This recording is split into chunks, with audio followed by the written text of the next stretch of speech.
Welcome to ILTV's Israel Daily. I'm Darga Veilazi, and coming up in today's newscast. 2 border police officers killed and a dozen injured in a terror attack in Hadera as Israeli security forces go on high alert. The Hadera terror attack marks the second Islamic State attack in a week. Is Israel on the verge of a new terror wave? And day 2 of the historic Negev summit, the foreign ministers of Arab countries and the U.S. Secretary of State in a show of unity against Iran.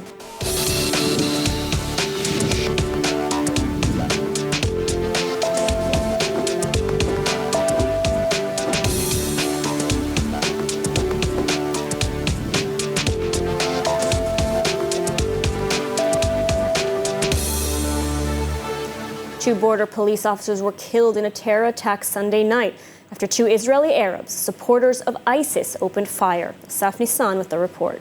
Israeli border officers Yezen Falach from the Druze village Kisa Sume in the Galil and Shirel Abukat from Netanya, both 19 years old, victims of the latest deadly terror attack.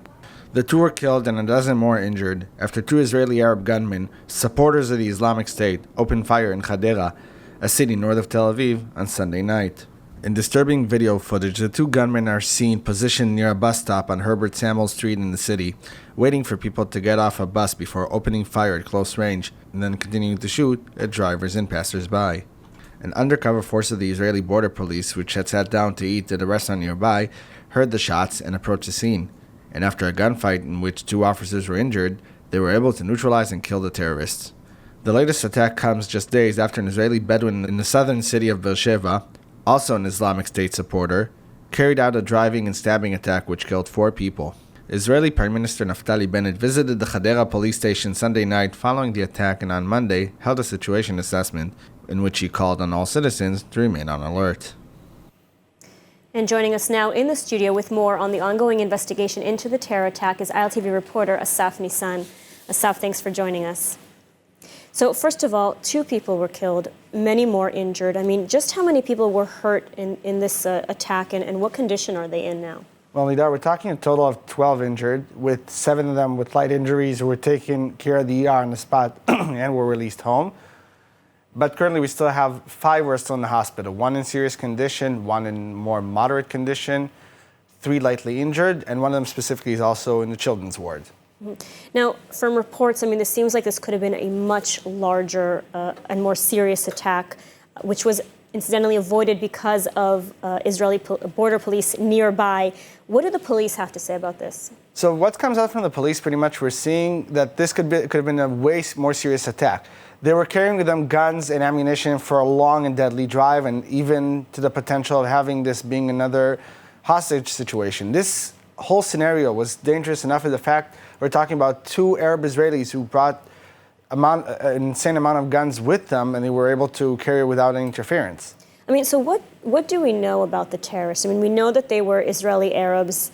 We know that they were supporters of ISIS, of Islamic State. I mean, what else do we know about them? So we know both of them, Khalid and Ibrahim Akbariya, both of them came from Al-Fahim, from the Akbariya tribe. Now, we're talking about 3 of the major families / tribes in Al-Fahim. And the Akbariya family is actually, it's surprising because one of the families is actually a police officer in Kfar Saba. And while we're talking about these 2 specifically, the cousins, one of them actually tried to join ISIS back in 2016. He was on his way to Turkey, and of course he wanted to join, and Turkey did ban him. And thanks to Israeli police being tipped off by his family, they also saw to the fact that he was arrested.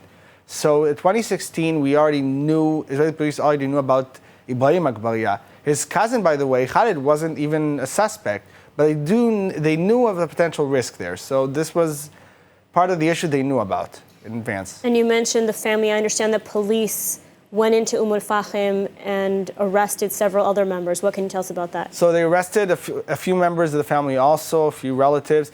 They arrested up to now 5 people, from what we know. More than that, they didn't publish too much, except, of course, the fact they're talking about they're currently, some of them are relatives of the attackers, and that police are asking to detain them even longer, despite the fact that some of the family members are saying that because this is a one-time lapse, they're hoping that some of them will be able to get out with no offense or minimum offense. Now, I mean, you mentioned that they had a massive amount of weapons. How were they able to drive into the heart, of an Israeli city and open fire as they did. To watch full episodes of ILTV's Israel Daily and tons of other content from Israel, visit our website at iltv.tv or download the ILTV Plus app.